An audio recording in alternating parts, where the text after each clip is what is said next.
In case you don't know, we use Anchor to distribute our podcast.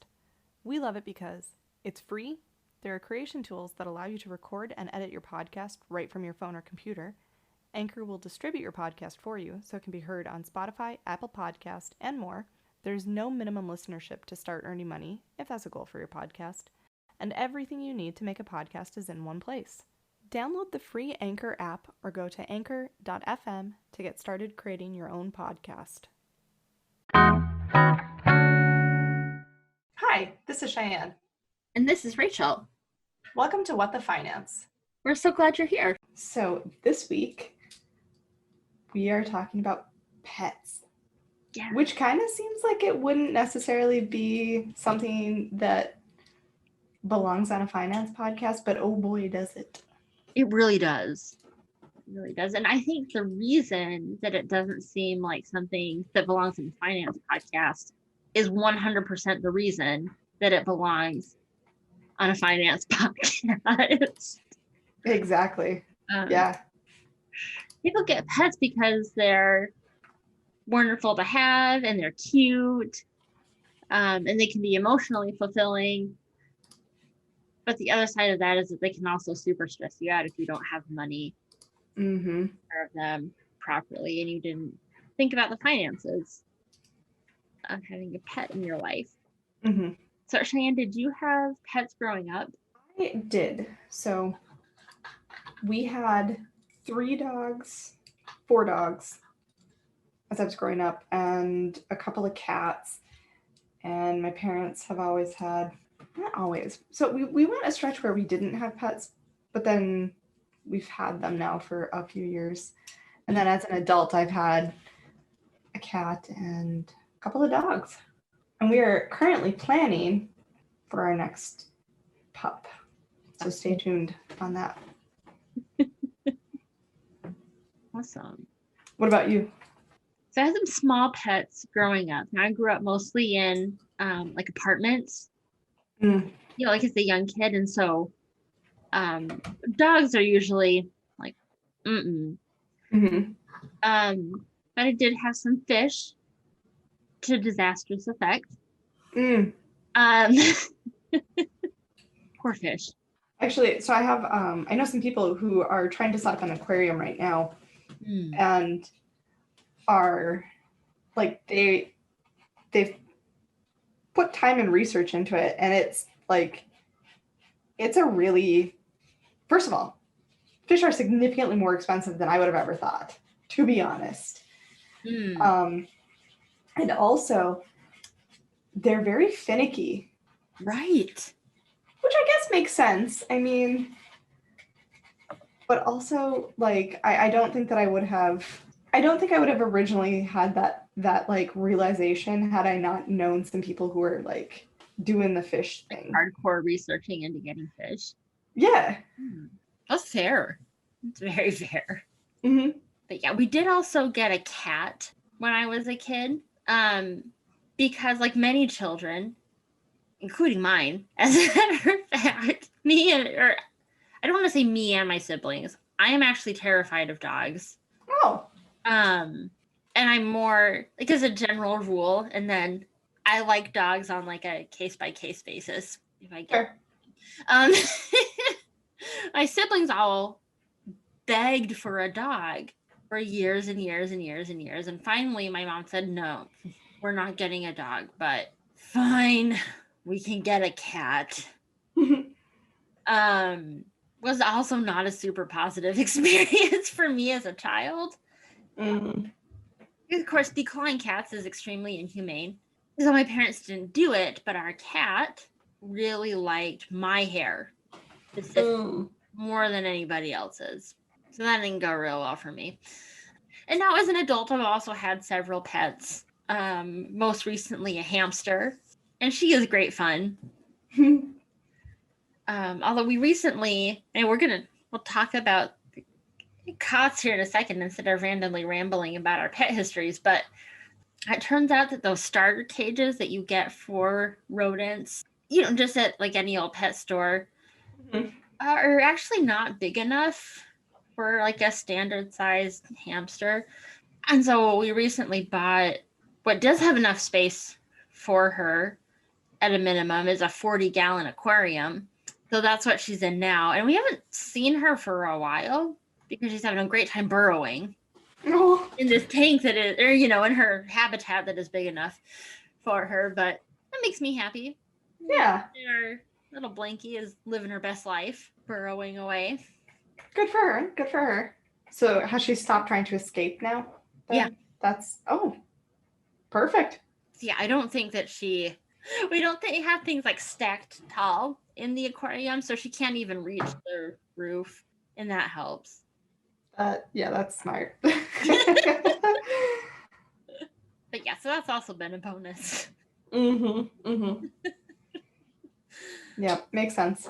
But yeah, as a cost piece, it turns out that a 40-gallon aquarium and a stand to put it on that's sturdy enough for a 40-gallon aquarium full of stuff, it doesn't come cheap.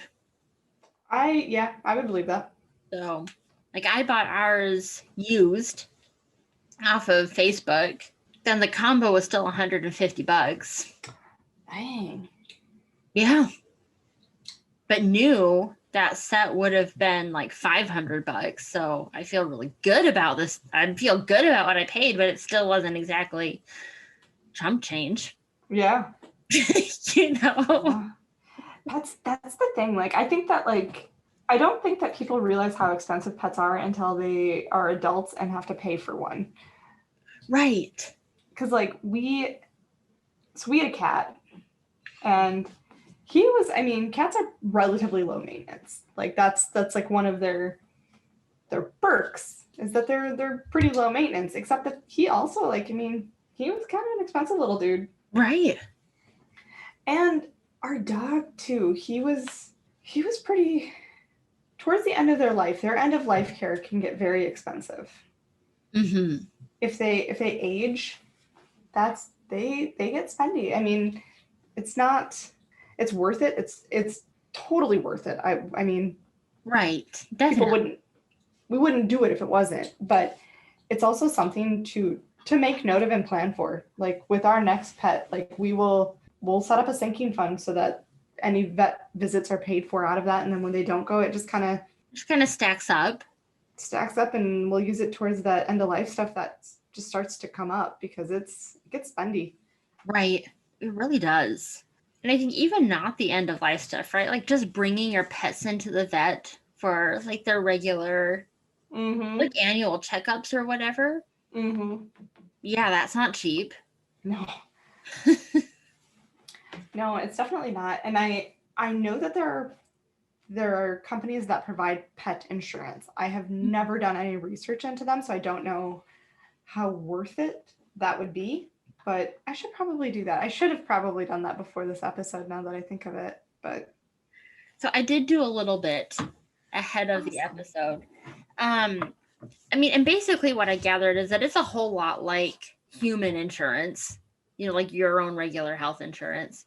So if you're familiar with your health insurance or your employer or whatever, you're probably also at least have a reasonably good handle on the nuts and bolts of pet insurance. Now, we do have a Pinterest board, as we do for many of our episodes, that has resources for, and one thing that's in there to help our listeners out is just a comparison board of different types of pet insurance that you can get. Because again, much the same as human health insurance, there's different deductibles and co-pays if you have multiple pets on the same policy. Similar to a family plan versus a single plan. Who knew? Yeah. So I do appreciate that, at least, that the companies out there that are providing health insurance for our pets were at least decent enough to structure it in a way that wasn't completely unfamiliar to the people that are shopping for it. Right. You could kind of understand the basic rules behind the whole thing. And then based on the type of pet you have, it can also get to be, that influences the cost of everything, including your pet health insurance, right? If you have a more exotic pet, like a snake, right? Sorry for our listeners, Cheyenne is making a face. I hate snakes. face. Yes.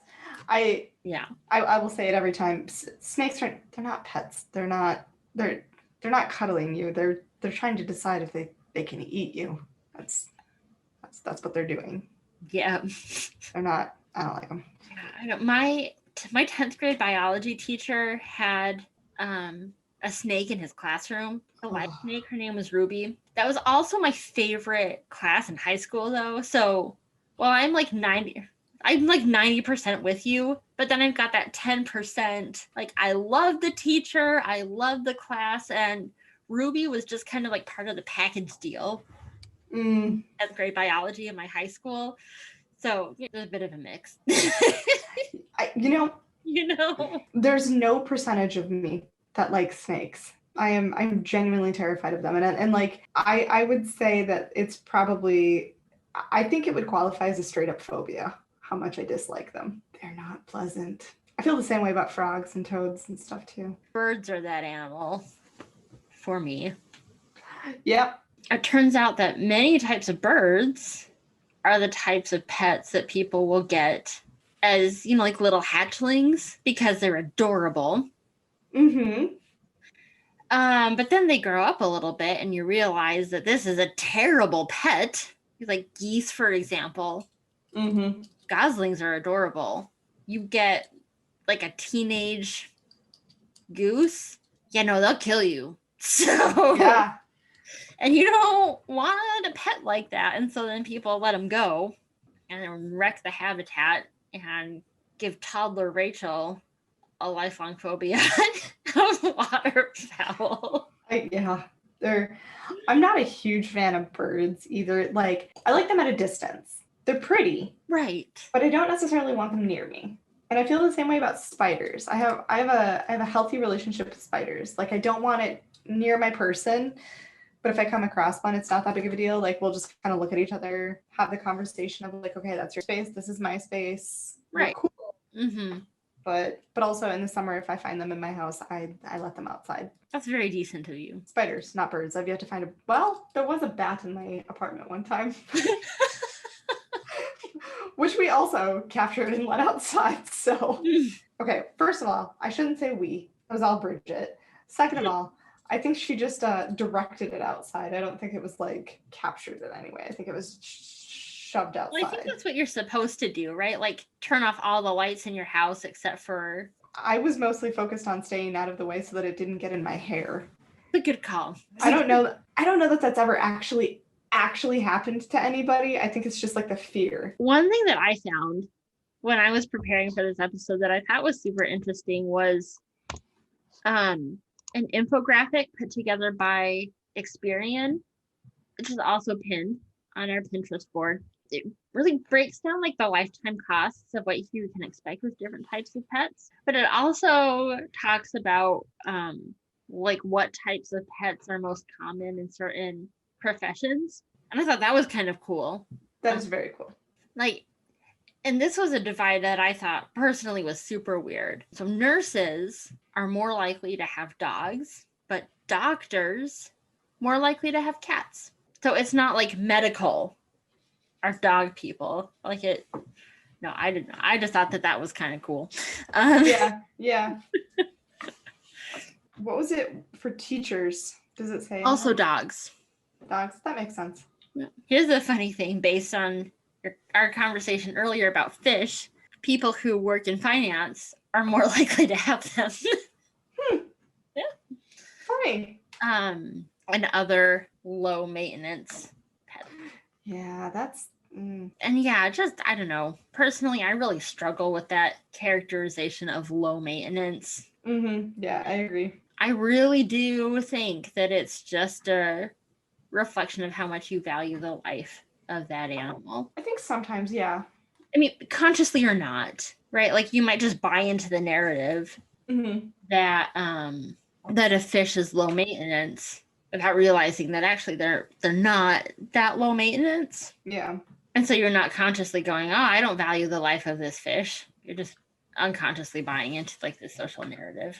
I feel like this is one of those things that we could go into a very long conversation about, because I also think like there is a difference how much attention a fish requires as opposed to how much attention a dog or a hamster requires. Like, True. So there are those.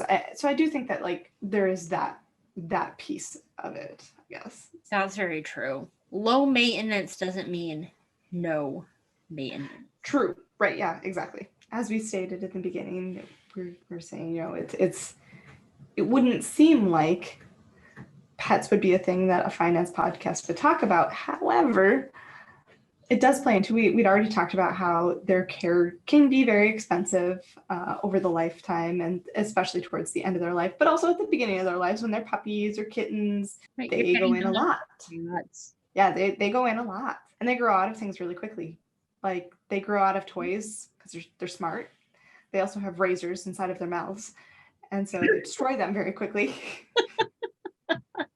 Yes. So plan for that. And much food. Like human children, you might buy a toy that you think is the shit, and then your pet kind of goes, nah. I'm gonna play with the box instead. Yeah.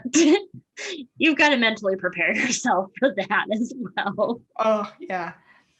But yeah, food. I didn't mean to interrupt, and I'm sorry. Oh, no, that's totally fine, because that was a really good point. The nice thing about pets, and I don't have experience with children, but pets at least, if they have that reaction right away, if you give it to them like a week later, they'll probably go bananas for it, because they're constantly growing, and they constantly need different types of stimulation to keep them engaged. And you can definitely find low-cost alternatives to buying like fancy, expensive toys to keep them entertained. I mean, like seriously, boxes will do it if you just change up like how you let them interact with it.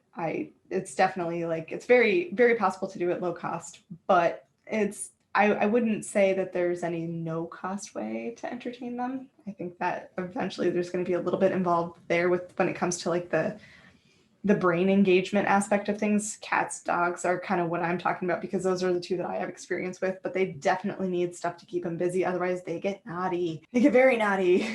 Yes, they do. Which is great for TikTok. Not so much when it's in your own house. No, definitely not. Yeah. But food is another thing. Just like people and kids, pets have very different tastes, and not every puppy is going to like every food. And just because they liked it 4 hours ago doesn't mean they're going to like it at their next meal. They may have already changed their taste by then. So be prepared for that, and be prepared to donate some food to your family members or friends that have animals. And if you don't have any of those, donate it to the shelter, because you will definitely come across stuff that your animal's like, nah, I'm not eating that. Much like people, they need to eat every day, unless you have, some sort of reptile or amphibian. And I am under the impression that that's not necessarily the case, but I don't know for sure. But making sure that you're budgeting a few months. Yeah. For those, but still food. But I would say, much like people, sometimes your pets need to eat something that is going to be good for them, but they're not going to like it. Mm-hmm. And so that's an extra challenge as well. When it comes to food, it's just making sure that they're getting the nutrition that they need, even if you have to use some coercion techniques to get them to eat the food. Definitely. And I have found Pinterest to be an incredibly useful tool when it comes to finding creative ways to get puppies specifically to get enough food in them because puppies need a lot of calories. They're burning a lot of calories because they're growing a body, and that takes a ton of energy. So they need a lot of calories, this is a whole other tangent of mine, but I feel like society has this expectation that children and puppies and kittens should only eat a couple times a day. Like that's no, they eat a lot because they're burning a lot of calories, but you also have to make sure that what you're giving them is sustaining that. So just planning accordingly and making sure that you put in the research so that you know how much your animal needs to eat. Right. And I would guess that I haven't really had this type of pet as an adult, but I would guess that much like human children, they also have very small stomachs. So you might feel like they're eating a lot or they're eating all the time. But if you've got a small stomach, well, then yeah, the fully grown person and the life of that being is going to feel like they're eating a ton when really they eat like 1 or 2 mouthfuls and then they are packed full for like an hour and then they're starving again. And something with is that because they are animals, they don't always recognize that they're full because their instinct is to eat food when it's available. Mm-hmm. So you kind of have to regulate that for them, and it can be hard to remember, especially when they're little. Yes. But there we went on.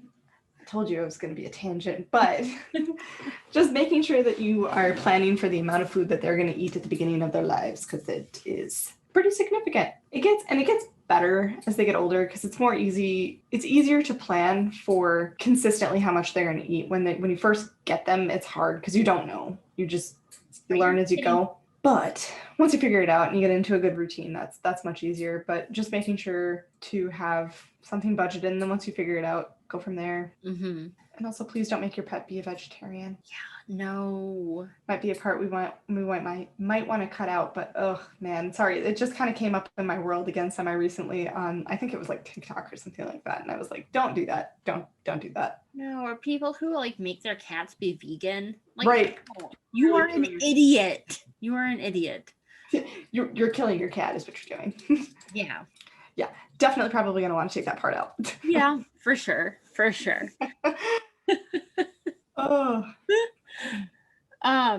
So one other like little tangent that I wanted to go on that is a planned one is actually talking about pets and homelessness. We've just spent a bunch of time talking about how if you're going to get a pet, you should plan for it and you should have a plan for how you're going to pay for your pet and care for your pet. But homelessness is a thing that happens. Mm-hmm. In the United States, it happens to a lot of people because we don't have really any good social safety nets to keep people from getting kicked out of their homes if they fall on hard times. I don't know, in my world, I've seen a lot of judging of homeless folks who who are living on the street and have dogs. And I just want to say, don't be that person. Okay, first of all, it just makes you a dick. But also, in a situation that can be extremely isolating and dangerous because people are jerks, having a pet like a dog when you're homeless can make things seem a little bit more normal and remind you maybe what you want to work back towards.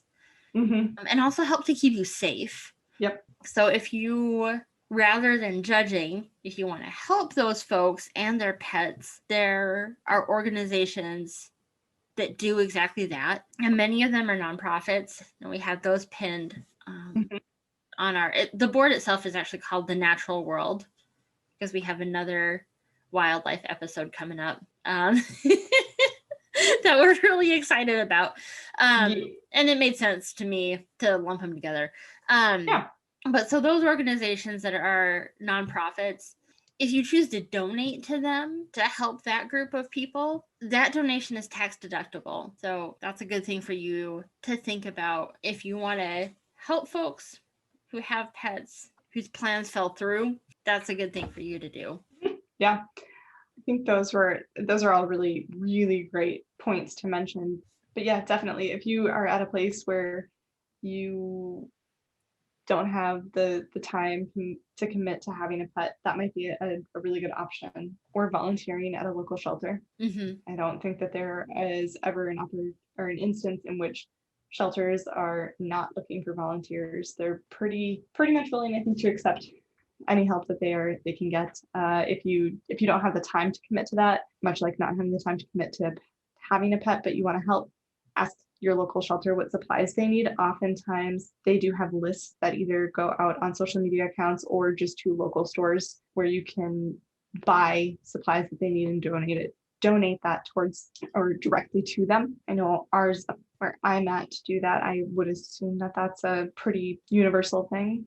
I've seen that as well. We do live in the same state, but we do. 200 miles apart from each other. So yeah, so I think just my own thoughts wrapping up. If you're thinking about getting a pet, do your research, make a plan, both a financial plan, but also kind of just a personal life plan. Right? Like, do you actually, if you want to get a dog, do you actually have the time and the energy and the 24 hours that are allocated to you to give that dog adequate attention? And then if you don't, right, if you're falling short in one of those things, don't just decide it's going to be fine and get the pet anyway. You can donate to a nonprofit.